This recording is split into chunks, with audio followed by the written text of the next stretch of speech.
అండి good evening. నా పేరు సతీష్ అడ్డాల. నేను విజయవాడ నుంచి రావడం జరిగింది.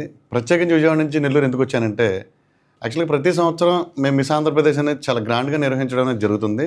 దాంట్లో మిస్ కేటగిరీ ఉంటుంది, మిసెస్ కేటగిరీ ఉంటుంది. బట్ ఈసారి ఏం జరిగిందంటే, ఎవరు మిస్సో, ఎవరు మిసెస్ తెలియని విధంగా పోటీ పడ్డారు. అంటే ఎవరికెవరు తక్కువ కాదు, ఎవరికెవరు ఎక్కువ కాదన్నట్టు. ఆ కాంపిటీషన్‌లో జడ్జెస్ కూడా చాలా కన్‌ఫ్యూజ్ అయ్యారు. ఎవరికి టైటిల్స్ ఇవ్వాలి? ఏ బేస్ మీద ఇవ్వాలి?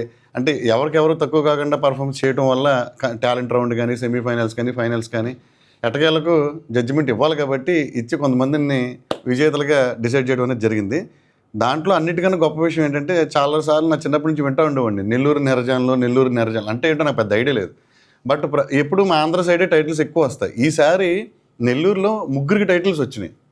అది నేను ఒకే ఊరికి 3 టైటిల్స్ రావడం అనేది నా 42 షోస్‌లో ఎప్పుడు జరగలేదు అది. అంటే ఒకటి అలా వస్తూ ఉంటుంది, ఒక్కొక్క ఏరియాకి ఒక్కో టైటిల్ వస్తూ ఉంటుంది. ఒకే ఊరికి 3 టైటిల్ రావడం అనేది కూడా నిజంగా చాలా ఆశ్చర్యకరమైన విషయం. దానికోసమే ఎవరైతే మిస్ కేటగిరీలో ఉందో ఆ అమ్మాయి ఇక్కడ పిలవటం, అదే సేమ్ టైం మిసెస్ కేటగిరీలో ట్రెడిషనల్ ఐకాన్ టైటిల్ ఈ అమ్మాయి కొట్టడం, చాలా గ్రాండ్గా ఈ ప్రెస్ మీట్ ఇది అరేంజ్ చేయడం, ఇలా ఆ సక్సెస్ని ఇంకా ఎంజాయ్ చేస్తూ దీన్ని ఇంకా నన్ను పిలిచి ఈ సక్సెస్లో భాగమైనందుకు first of all thank you so much for inviting మీ ఝాన్సీ గారు.